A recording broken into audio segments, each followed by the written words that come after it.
Salut à tous et bienvenue. Aujourd'hui, on s'attaque à un gros morceau, un sujet qui fait souvent un peu peur, mais qui est juste incontournable pour quiconque veut se lancer en indépendant en Israël, surtout quand on est francophone. On va décortiquer ensemble la fiscalité et plus précisément le statut par lequel tout le monde commence, ou presque, l'Osek Patour. Et franchement, ce n'est pas qu'une impression. Comme le dit notre source, beaucoup de gens voient ça comme un véritable labyrinthe. Et c'est normal, surtout pour les nouveaux arrivants, on débarque dans un système qui n'a rien à voir avec ce qu'on connaît. Du coup, la grande question, c'est ça. Comment on fait pour s'y retrouver là-dedans? Comment on transforme ce qui ressemble à un casse-tête en un chemin clair et prévisible? Eh bien, c'est exactement ce qu'on va faire ensemble. On va tracer une carte, toute simple, pour s'orienter.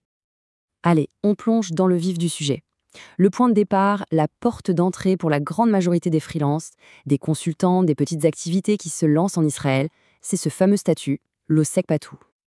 Alors, qu'est-ce que c'est concrètement un Osek Patour? Pensez-y comme l'équivalent du régime micro-entreprise ou auto-entrepreneur.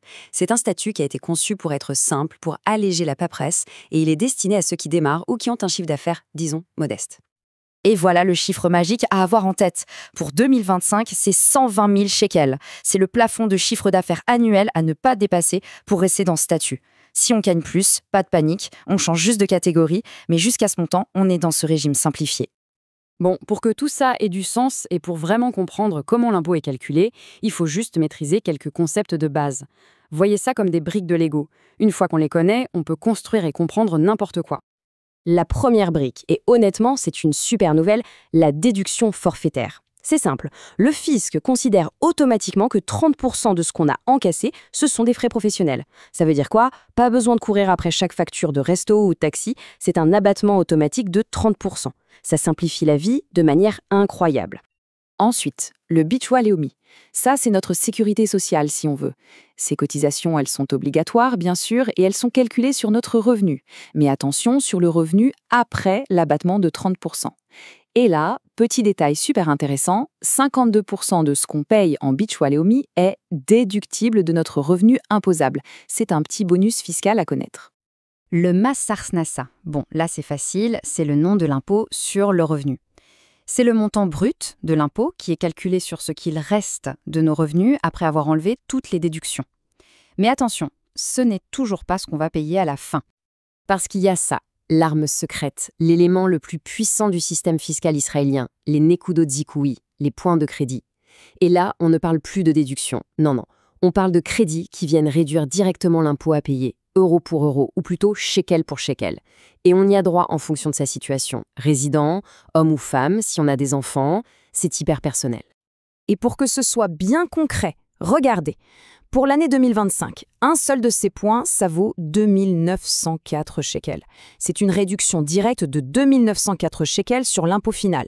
Si on a 2,5 points, ce qui est le minimum pour un résident, c'est déjà plus de 7000 shekels d'impôt en moins. L'impact est juste énorme. Vraiment, la meilleure image à garder en tête, c'est celle de jokers fiscaux. Plus la situation personnelle nous en donne, plus on a de cartes à jouer pour faire baisser et parfois même annuler complètement l'impôt qu'on doit payer. Et ce n'est pas tout, il y a encore d'autres leviers pour optimiser. Par exemple, si on cotise pour sa retraite, c'est déductible. Si on met de l'argent dans un Keren Ishtalmut, une sorte de super plan d'épargne, c'est aussi déductible. Et même les dons à des associations reconnues peuvent donner droit à un crédit d'impôt de 35%. Ok, maintenant qu'on a toutes les pièces du puzzle, on peut les assembler. On va voir que le processus de calcul, en réalité, est très logique et pas si compliqué. Alors, voilà la feuille de route, en version ultra simple. On part du chiffre d'affaires total de l'année. Hop, on enlève 30% d'un coup grâce au forfait. Sur ce qui reste, on calcule l'impôt de base, le fameux Mas Harznasa. Et de cet impôt, on vient déduire la valeur de tous nos points de crédit. Ce qui reste, c'est ce qu'on doit payer. C'est un cheminement simple, clair et net. Et voilà, la boucle est bouclée. En comprenant juste ces quelques mécanismes, le fameux labyrinthe fiscal du début, eh bien, il se transforme en une route bien balisée. La complexité fait place à la clarté, et ça change tout. Parce que le but, ce n'est pas juste de comprendre pour le plaisir. Cette connaissance, elle a des bénéfices ultra concrets. Ça permet d'anticiper combien on va devoir payer, donc de mieux gérer sa trésorerie. Ça permet aussi de prendre des décisions plus intelligentes pour la santé financière de son activité. Bref, ce n'est pas de la théorie, c'est un vrai outil de pilotage. On termine donc avec cette question. Maintenant que les bases sont là, que le chemin est beaucoup plus clair, cette connaissance doit servir de tremplin. La question n'est plus comment je survis dans ce système, mais plutôt, ok, quelle est la prochaine bonne décision que je peux prendre pour faire avancer mon projet ?